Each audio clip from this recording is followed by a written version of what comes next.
currently incarcerated in prison, housed in 473 correctional facilities throughout the United States, compared to the 1,147,359 male population of men incarcerated throughout the United States among the 1,700 prison facilities, with Texas having the most prisons at a total of 313 facilities. There are a total of 52 women sitting on death row waiting to be executed, with the youngest person being Christia Pike, who is 48 years old. She is on death row for smashing another girl's skull on the concrete because she became jealous of the other girl for flirting with her boyfriend. Christia even kept parts of the victim's skull. Sexual abuse in female prisons is a major issue, with numerous reports and studies documenting widespread misconduct by prison staff and other inmates. According to the Bureau of Justice Statistics, thousands of incarcerated women report being sexually victimized annually, with many more incidents likely going unreported due to fear of retaliation from the prison officers or from the warden himself. For example, in March of 2022, the FBI raided the all-female prison located in Oakland, California, where the prison warden was caught running a club, allowing male prison guards to sexually abuse and assault female inmates. The warden was also caught having naked photos of female inmates on his work cell phone. The warden kicked off his secret operation by falsely promising female prisoners that he would transfer them to any other prison that they would like. And he would also falsely claim that he would help them get released home early, only if they would have sex with him. The warden would not follow through with his promises, and he would even strip away any female inmates' belongings or privileges if they made any complaints about him or even attempted to tell any higher authorities. He would even transfer female inmates to more dangerous prisons if they did not want to have sex with him. The warden even went as far as sticking half-eaten candy canes in females' vaginal areas.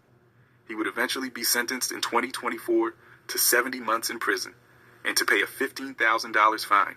And 2 months later, the prison would close down, and the $16,000 be sentenced in 2024.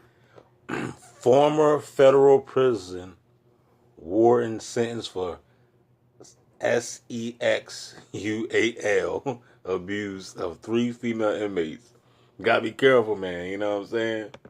To 70 months in prison, and to pay a $15,000 fine.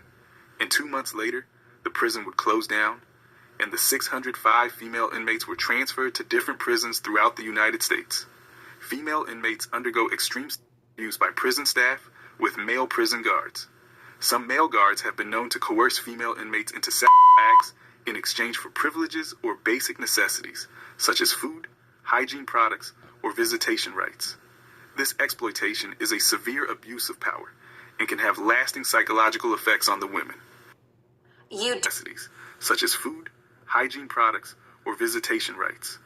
This exploitation is a severe abuse of power and can have lasting psychological effects on the women.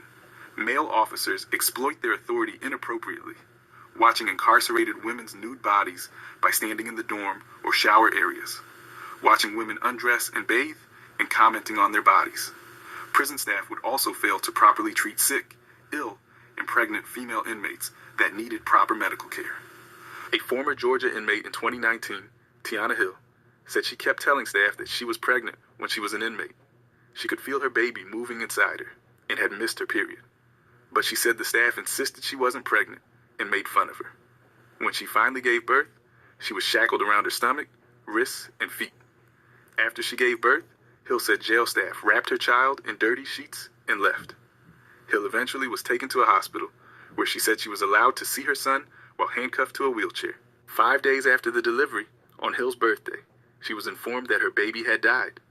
In 2021, women in prison had a total of 753 live births. Now, see, that's crazy, y'all. So this lady, she got pregnant in jail. She's an inmate. She got pregnant in jail by one of them guards. She had the baby. She was in the hospital, and then they informed her that the baby died. So you know they probably lied. They could have lied, you know what I'm saying? They could have took that baby, man, and adrenochrome that baby, man. Man, I'm trying to tell you, this is a sick, sinister world, player. But y'all think Trump gonna stop all this crap? All right. 46 miscarriages and 11 abortions. Of the 753 live births, there were 3 newborn deaths, and nearly half of those 753 births were C-sections. In 2015, a Georgia prison doctor was caught lying on his application and work history after working several years with the prison. Dr. Nazaire had been previously suspended from practicing medicine in New York for his involvement in the death of 4 patients that he falsely diagnosed, and his clinic was sued for $3.3 million. When the New York Medical Board suspended Dr. Nazaire for 3 years, he became bankrupt and moved to Georgia and began living in a Holiday Inn hotel. When he applied for a temporary physician agency that partnered with the Georgia Department of Corrections, the prison hiring employer failed to read up on the doctor's background, and the doctor failed to mention that he was suspended from practicing medicine in New York. When he was hired, his starting salary was $163,000, and when he was employed in Georgia, he would falsely diagnose and improperly treat female prisoners, preventing them from seeking outside hospitals, which helped the prison save money on medical expenses for inmates. Because of this, the prison awarded Dr. Nazaire with a new $175,000 pay upgrade for saving the prison money. Because of the doctor's careless work, within a 10-month span, a total of 9 female inmates died of complications, including cancer, infectious diseases, and heart issues. The doctor was fired and never charged for his actions. He later moved to New Jersey after being fired to attempt to practice medicine again.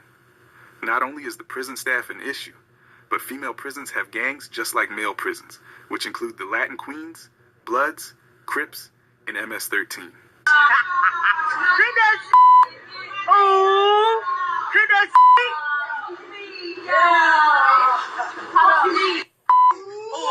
Baba cut up. Ooh. Out the gate. What you mean, bro? Charquita Cooper, who was an active Blood member serving a 7-year sentence, got into an altercation with her cellmate when her cellmate refused to share her food. Cooper beat up her cellmate and bit off the top portion of her ear. Another altercation occurred when prison staff caught Cooper holding another female inmate at knife point, forcing her to call her mom to send her $10,000, or she would stick a sharpened toothbrush in the other female inmate's private area. But a more crucial story is when 25-year-old Selena Holmes, in 2020, was in a relationship with 31-year-old Arthur Caulfield, who was at the time serving a 15-year prison sentence for a bank robbery, and they were both in a gang called Young and Paid. While Arthur was serving his time, he scammed the Charles Schwab Bank out of $11 million. He called the bank from a cell phone while in his prison cell and acted like he was Sidney Kimball, a well-known movie producer worth $1 billion. He convinced the bank to wire him $11 million.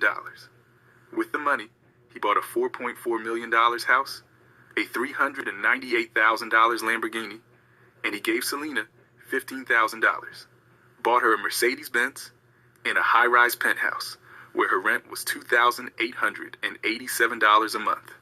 All while he was in prison, Selena would help move his money around to prepare for when Arthur would finally come home in 2022. One day, Arthur sent a hit on a man who was stalking Selena, so 2 of Arthur's friends did a drive-by shooting in Atlanta, where Selena was the lookout and getaway driver. The shooting left a 37-year-old man shot 9 times and paralyzed from the waist down. All of them were caught, and Selena received a 15-year sentence for her involvement, while both shooters received 30 years and 15 years. Arthur was eventually caught for his scamming, and when he was finally released, he was put in federal custody and sentenced to 135 months in federal prison.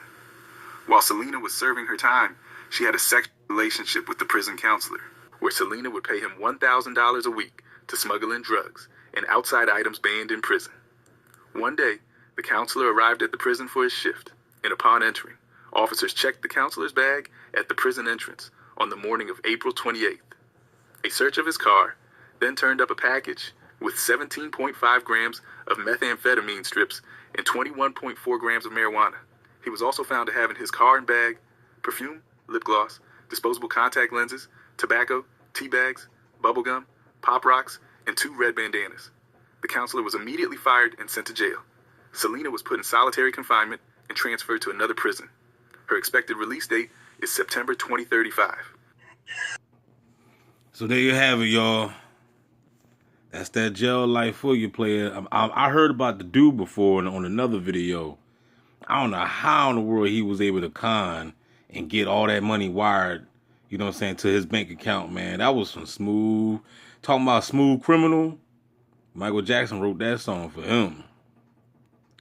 Don't forget to like, share, subscribe, y'all. Tell me what you think, man. I'm trying to tell you. If you was to see the video, I'm trying to tell you, some nice looking girls up in that joint, man. It's sad, man.